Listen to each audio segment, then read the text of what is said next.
Bu durmuş kime ayıplı, kime galipsiz.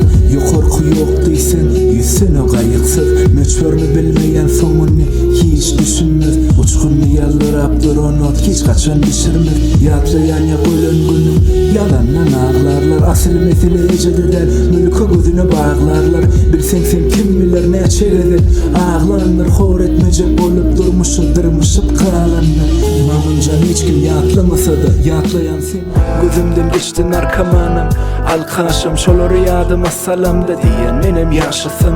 Başarsam elimden gelsetmek isteyen yaşlılık sen pikire bakma. Karışım o karşılık zaman geçti derecelenlerime gitsem o adamı sen diyenin boltur kasen netijen kademi azarısın çağılı garajlan arasına yaralı yetmek gitsem o yanına barmalı. Çağılık geçti yine önümden denimden geçenlerim görünmez çorava kayıl bulunurum bilinmez vigana dolasınım çağılık gelmez çağılık geçti. Durmuşum yaşamı için gerekme talon hip hop'ın boynu model. Yüreğime kolon yibaç rapçi köpülü gerekmedi talon bazasız oynayan yalı.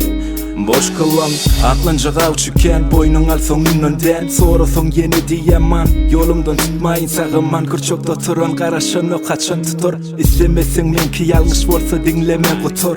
Bolşundan sağda deydiler koy sonu eğigeletme sen yal dostu sakladım hani. Beygellik mi denişin bilen sen yol varsın. Men keyik mi bor digmenme karaşyan mı? Yüreğime digip mi karlı söygü bana gerek mi? Sen söygün öncelep mi?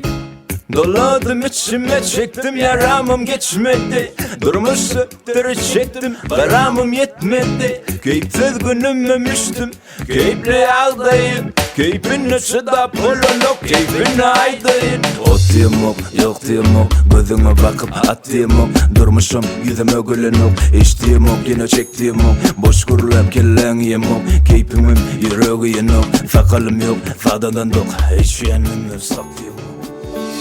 Sensiz de kurşadı sensiz men taşımı. Adamdan yalan şeyisi ayladı başımı. Ovadınlık muhumda istesen aç işimi. Barerleyi kızarpı seyret köp gelişini. Gitgide bu sevginin hiç kalmadı gençliği. İç adam delbete yerdine eşiği. Yok ol görünme gözüme sen gerek gel. Diymek isterdim diymegem sana bir gerek